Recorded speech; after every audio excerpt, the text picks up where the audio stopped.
Salut tout le monde, comment ça va? Alors, un petit précis judiciaire sur une ordonnance de référé du Conseil d'État en date du 14 décembre, donc il y a 2 3 jours maintenant, concernant le dernier décret qui traite de la validité des tests PCR et antigéniques, de la troisième dose pour les plus de 65 ans et les justificatifs pour les voyages ultramarins.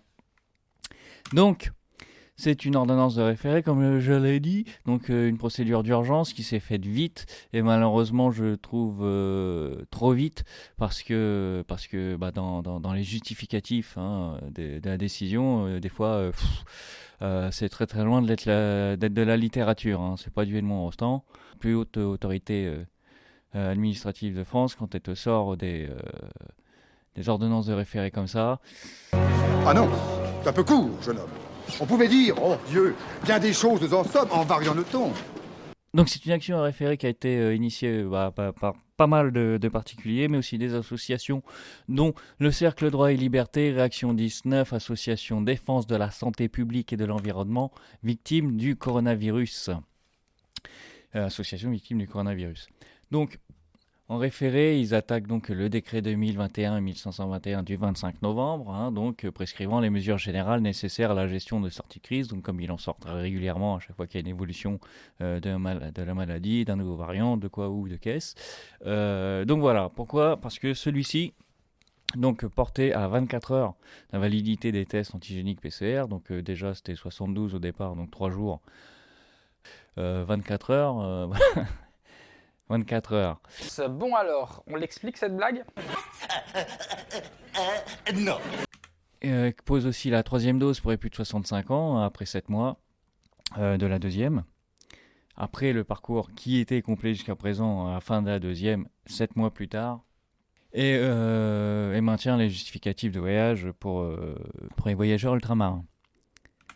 Donc, les requérants, ils disaient donc que réduire à moins de 24 heures la durée de validité des tests porte une atteinte illégale aux libertés d'aller et venir, aux libertés d'exercer une activité professionnelle et d'entreprendre, au droit au respect de la vie privée qui en plus selon eux n'est pas justifié par la situation sanitaire et porte une atteinte de manière disproportionnée à toutes ces libertés, et que le pass sanitaire en tant que tel porte toutes ces atteintes aussi à ces libertés-là. Donc le Conseil d'État lui répond que, eu égard à l'augmentation de la circulation du virus SARS-CoV-2, donc, et là, c'est là le seul moment où vraiment il justifie ses réponses, parce que tu verras, souvent à part non, ce n'est pas regardé comme temps, il y a pas de.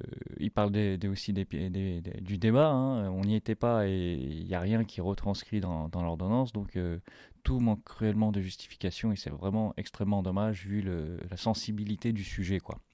Donc, parce que plus de 59 000 nouveaux cas confirmés, un taux de reproduction effective de 1,4, le fameux R, forte augmentation du taux d'incidence est particulièrement élevé chez les 12-17 et 30-49 ans, qui en plus semble être la population la moins vaccinée, donc CQFD.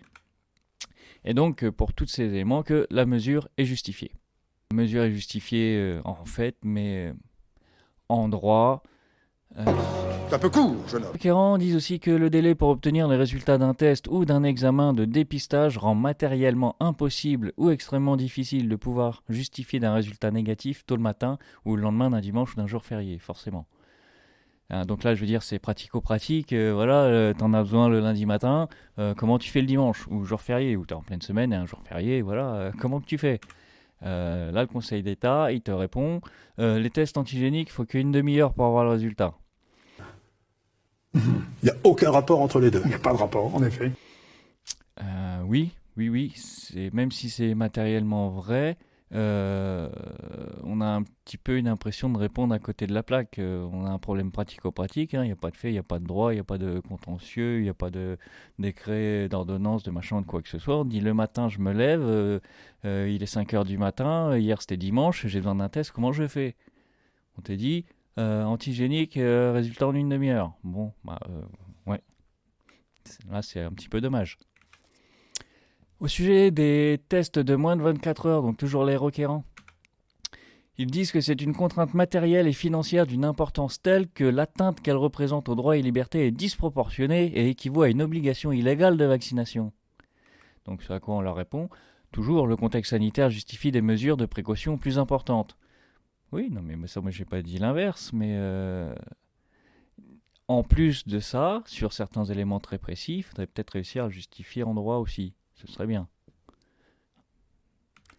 Que néanmoins reste pour certaines catégories de personnes, dont les mineurs, la gratuité des tests. Et que l'absence de passe sanitaire ne peut être opposée à l'accès aux biens et services de première nécessité, donc ça notez-le les gars, on sait jamais si un jour on vous dit ah non vous rentrez pas, machin, fait non c'est pas possible. Et il n'existe plus de difficulté de se faire vacciner gratuitement, donc ça ok, mais il rajoute que ce test de moins de 24 heures et le pass sanitaire ne peut être regardé comme ayant pour objet de contraindre à la vaccination, mais juste avant, il te dit que tu peux quand même te faire vacciner gratuitement. Donc là aussi, ça laisse une impression de contradiction, à tout pour le moins. De contradiction. D'une part, non, absolument pas, ce n'est pas une contrainte, rien, mais ça reste gratuit quand même, si c'est chiant. C'est bon, faut réussir à comprendre que même si c'est une décision, voilà, c'est dit, c'est dit. Leurs argumentations auraient été attendues, quoi. Et ça, c'est vraiment dommage, vraiment, vraiment, vraiment. En ce qui concerne les justificatifs de voyage en région ultramarine, toutes ces raisons concluent à la nécessité de ces dits justificatifs, sachant qu'il y en a des en plus, donc les raisons familiales, les choses comme ça. Et que pour le délai de troisième dose qu'on estime que les requérants ont estimé trop court, là toujours sans plus de justification de ça, du moins dans l'ordonnance. Après peut-être que dans les débats il y a eu des chiffres, des dates, des je ne sais trop quoi. En tout cas il dit que le calendrier le permet. On dit ça va être un peu short. Non. Au fait là ça va être un peu short. Non.